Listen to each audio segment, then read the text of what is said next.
Howdy there, Silver Mongoose here. For those who watched my last video, where I talked about my Year of Wii challenge and how it all went, at the end I mentioned how I decided to end the year by getting myself a Switch. And on that video I had a few people comment about how they were curious to see how my first year a Switch went. I don't think I really have that many interesting things to say about the Switch, but who am I to disappoint my 3 viewers? So I thought I would just talk a little bit about my history with the Switch, why I'm 5 years late, and talk about its hardware, some of its user interface, some of the software and games, that sort of stuff, and just my general opinion on the Switch as a whole. So firstly, my history with the Switch. Why is it taking me 5 years to get one? I've never been one to get a game system on launch, sometimes handhelds, but never home consoles, in part because I have so many games I don't need one right away. Sometimes there's some worry about weaker or glitchier hardware, and cost is obviously a factor. I'm old enough to remember the generation where I think it was like $700 that the PS3 launched at and then dropped. The 3DS launched really high and then dropped, so there's always a concern about maybe the system's going to drop in price or they'll give you a better bundle or something like that. I played one of my friend's Switches and I was not a fan. You may notice that I don't have the Joy-Cons on here, and the main reason for that is because I find the Joy-Cons just extremely uncomfortable to hold. It's okay if I'm playing like a motion game or whatever and I can attach these little things on there. But for like standard handheld gaming, I found the Joy-Cons just extremely uncomfortable and it hurt my hands right away.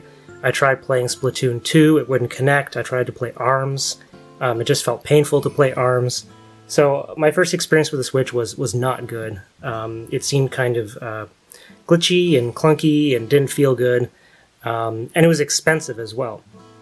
So at the time, I felt that obviously, I want to play my Marios and my Zeldas and that sort of stuff, but there was nothing on the system that made me rush out to get it, and I thought maybe they're going to come out with a cheaper version that is only docked, like a standard system, and then they can knock some money off. Because for me, I felt like if I was buying the Switch at launch, I had no intention to play it handheld because it was so painful. So I felt, well, it'd be like buying a laptop and just screwing it to your desk, never using it move. And then they ended up doing the complete opposite and releasing the Switch Lite. So from my point of view, I needed something to entice me to get the Switch. It needed a game I absolutely needed. It needed a price drop. It needed a special edition. It needed a better system. It needed something. And basically none of that ever happened. Price drops and sales basically never happened for the system where I live. There was no real games I really needed to get.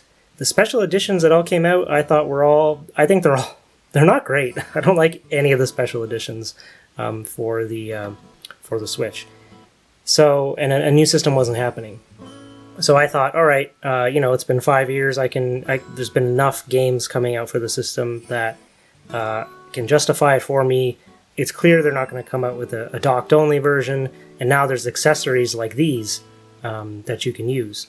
So this is the Hori Split Pad Pro, and I find this quite comfortable. It has a turbo, and it also has some buttons on the back you can program to certain button presses. So, and also there was a deal at a store where you got a bunch of points, like $100 and $150 worth of points at that store if you ended up getting a system there. So it's kind of like I got it $150 off. So I did end up getting the OLED version just because of the larger screen. And then also it's brighter, better kickstand, that sort of thing. And also, I did end up selling a few, high quality, high price items that I owned. So basically, I could go all in, get the Switch, get the controllers, accessories, and a bunch of games, and just have like a really great fun year just getting into it.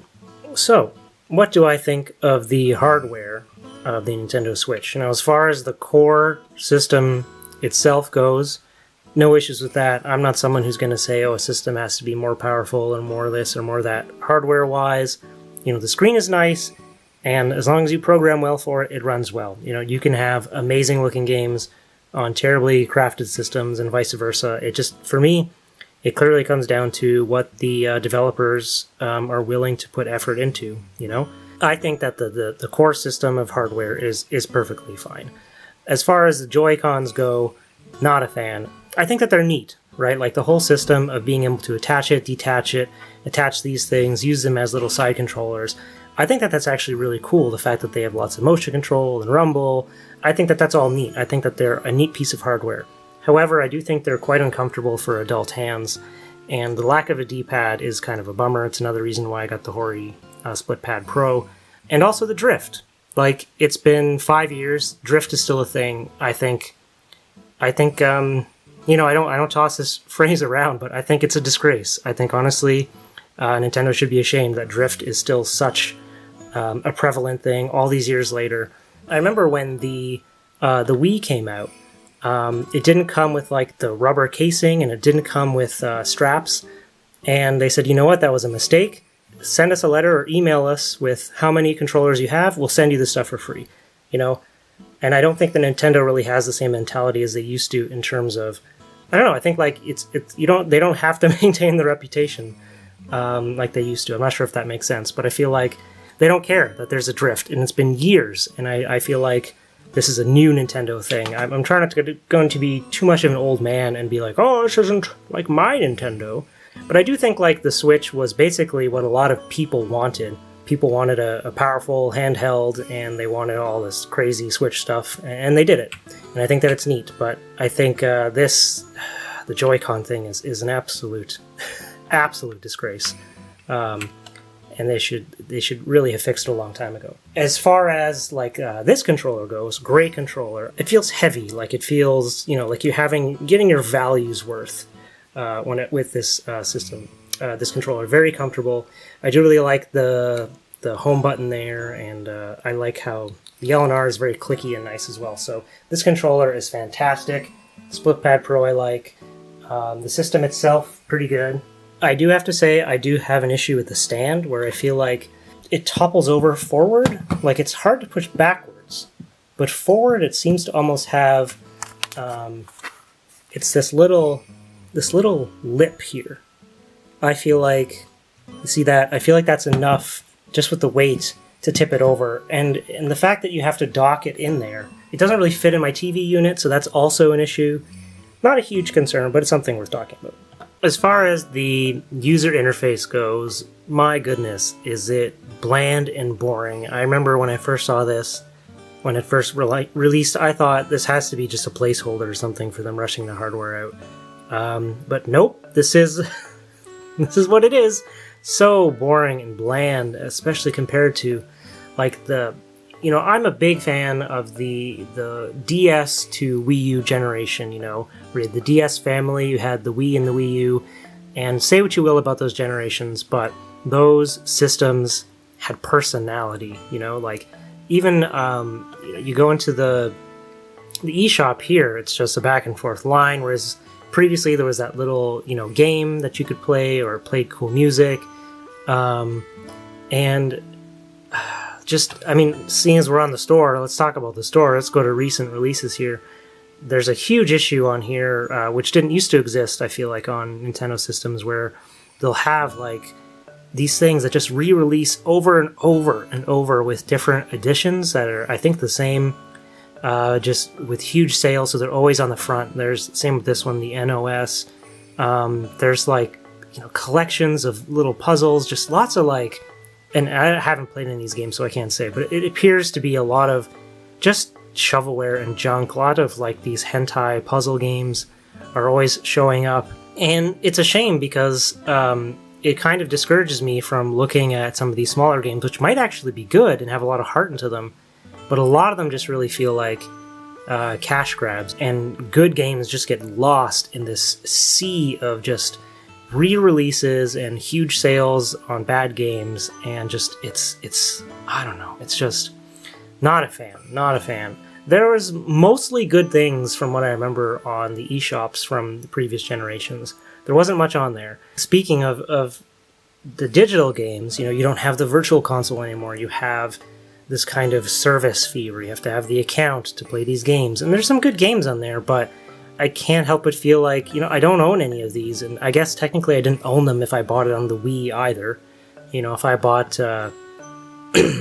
Super Mario Bros. 3 on the Wii, I didn't technically own it, but you know what? I can boot up my Wii and still play it. And all these can be pulled at any time. And you need the expansion pack to get the better games. And it's just like, I don't know. I'm not a fan of this. And I know that this is the way everybody's going, right? Everybody's going prescription. Everyone's going subscription based. And I'm not a fan because I'm an old man and I want to buy my games physical. If I can't buy them physical, I'll buy them digital. I don't want to buy a family pass account to just make. I don't know. I just can't be as invested. Playing them is actually pretty neat. I'm playing the Pokemon trading card game on the Game Boy. And, you can have save states and pause features and all that kind of stuff. And I think that's actually great. So there's some good things and there's some bad things to this entire system. And the other thing I will say is that there are actually sales and deals and bundles on the Switch. Which basically the last couple generations on the eShop very rarely had sales. If there were sales, they weren't good sales. And, you'd be getting 10% off or something, and they didn't last that long, whereas this is more standard, like a Steam account where there'll be huge sales throughout the year of 80% off, that sort of thing. So I actually have a lot of digital games on here because of that. There'll be a game that's usually $25, like Overcooked or something, and it's like, yeah, it's like $3 this weekend, so of course, I'm gonna get on it. And I do have to say, I do really like things like Tetris 99 and those kind of free games where everyone can kind of join in together. I've had a lot of fun with that. The online as a whole is definitely very solid. I never had a lot of issues with online on the Wii U or the 3DS. The Wii was definitely choppy, but this is perfectly smooth like all the other systems. And like I mentioned before, I do really like the photo capture button and taking little shorts and things like that. Lots of fun sharing that with family and friends and that sort of thing. Now, in terms of games, it's kind of hard to talk about the entire library of the Switch. I mean, what I can say as a blanket statement is that, there's ports of everything, there's collections of everything, there's, Nintendo games, third-party games, all second-party games, all that stuff is on the Switch. Huge library. There has to be something for everybody on there. In terms of what I was interested in, there were a few things. Obviously, there was Nintendo things, like this Kirby game that's playing right now. There was also a number of collections, like the Cowabunga collection, Klonoa collection, all sorts of good collections on the Switch. There were also some games that I wanted to get physically because I felt they were important to me. One was Moon, which was, I believe, PS1 Japanese-only release, which was kind of a quirky, odd RPG, which was one of the main inspirations for Undertale, I believe. So I felt like that was part of gaming history, something I wanted to have. Another one was Tunic, which is, for those that don't know, is kind of like based heavily on Zelda 1. It has a language inside of it that you have to decipher using the manual. And instead of having a digital manual, I wanted a physical manual, so I got this physical version of the game to play.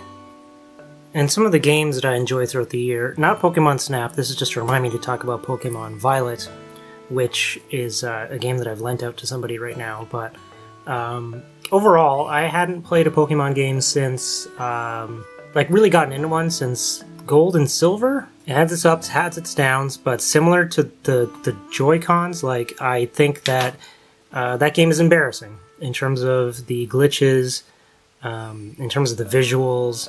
I think that they just overreached, they didn't program properly, and because of that they made an inferior product, and then they had the audacity to come out with DLC. So I think that, the game had lots of good going for it, but I can't overlook all the bad things. Super Smash Bros. Ultimate, I've always been a fan of Smash since the 64, but I didn't get too much into this one, in part because I'm just too old, and it hurts my hands too much to play. So I'll only play for maybe half an hour every couple weeks or something, just to get to scratch my itch on that. Kirby Star Allies, which has been playing in the background here. Pretty standard Kirby game. I like these games in part because it's something that my family can enjoy. So it's not something I play by myself, but it's a great game to play over the holidays, in a couple of sittings, just to sit down for a couple 3, 4, 5 hour sessions and just chat and talk about the year while we play some Kirby. Luigi's Mansion 3 I played around the Halloween holidays, and it was again, it's just like, I think that this is a pretty typical representation of what Nintendo games are like now. I could be wrong because I haven't played all that many recently, but technically speaking, very solid, but it's missing the magic. Just some little things, like in the original Luigi's Mansion, there's lots of particle effects which look really nice.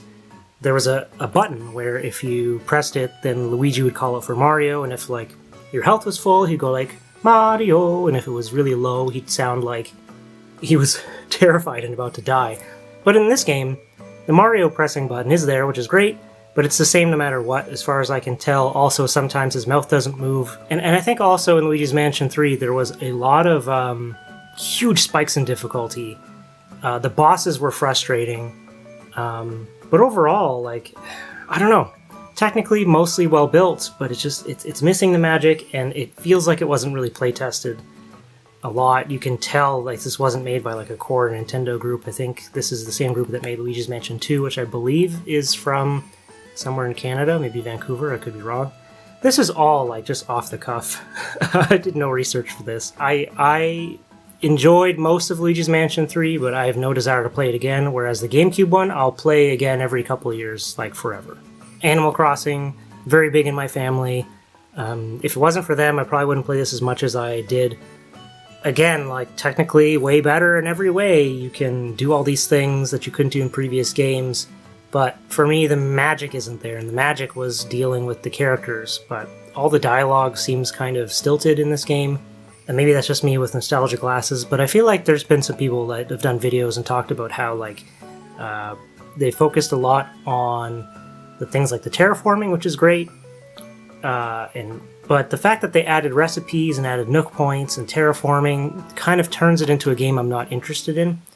I started playing the original Animal Crossing just as a way to relax and escape, and I feel like this almost feels, has like hints of like a mobile game to like keep you coming back, which I'm not a fan of. Surprisingly, this is one of my top games of the year. I used to like Yu-Gi-Oh! The first series with this character here. Not so much any of the other ones that kind of fell off after this series ended. I saw this for, like $23, and what's great about it is it actually plays through the anime, so it goes through the duels that happened in the anime, the major ones, and then you get to use the decks that they had in the anime at that time. So there's kind of like a puzzly aspect to it. And I ended up playing this, I would usually play a card game before bed. I'd either play Solitaire on here in the handheld mode, or I'd play Yu-Gi-Oh!, or I would play like the Pokemon trading card game before bed. I find card games really relaxing. And that's the one thing I really like the handheld mode for, is playing games at night, like kind of before bed, just sitting on the couch with all the lights off and the brightness turned all the way down, playing a little puzzle game or a card game.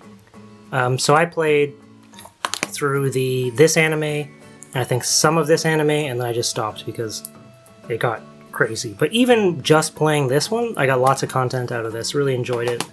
I've been playing through It Takes Two with a friend. It's taking a while to play because you do have to play it 2-player. But really great in the sense that each level, these two characters get like a different power, like they'll get magnetic powers, or one will get like, I don't know, flamethrower, and the other one will shoot goop, and then like, there's all sorts of like different ways you can work together. And what's really awesome is that you can play co-op for free. So the person I'm playing with doesn't own this game. They just had to download like a free little app on their system. And then they can play this online for free, which is a fantastic feature for a game where you have to play 2-player. And I think all these awards that it won are well earned. And Zelda Tears of the Kingdom was another big one this year. Probably one of the main reasons I got my Switch is because this was coming out. Breath of the Wild, despite the fact that I don't think it's a very good Zelda game, is just a fantastic game, a great experience. I wish I could play that over again from the beginning and forget everything and re-experience the magic of that game. and it was previous to getting a Switch. That was the last new game that I bought, so that was like 5 or 6 years ago now, and on the Wii U, and I really enjoyed it. So Tears of the Kingdom comes out, and I'm gonna say similar to what I've said before, like technically a good game, but the magic's not there, you know? Like, it's not different enough for me to really get into it. I kind of stopped playing for like 4 months or something. Again, there's like nothing wrong with it. It's just that it's not grabbing me. In part because it's so similar to the first game, but also I'm just not big on the building mechanic. I find that slows the game down, whereas the kind of elemental system they had in the previous game I think was better. So it's, I don't know, like it's good, but it's not, I don't know, it's not grabbing me. And that's kind of the theme for a lot of the Nintendo games anyways that I've been playing this generation. And I don't know if that's because their focus has changed, or just because I'm getting old and grumpy, or maybe it's a combination of both. But not, yeah, good game, not, I don't know, just not amazing. So overall, what do I think of the Switch? So there are some very large negatives, one being the Joy-Con joy drift is just unacceptable. Mine started drifting, I think, after like 6 days, which is just crazy. The UI is just soulless. The online store is full of junk. I think that the stand could use some work. So there are definitely some large negatives to it. In terms of the positives, of course, there are tons of great games on the system. I feel like even of just the games that I own now, if I never got another Switch game, I would be perfectly happy with that. Tons of great collections and ports and new games. A lot of the Nintendo games especially are kind of bigger and better as far as I think the general population is concerned.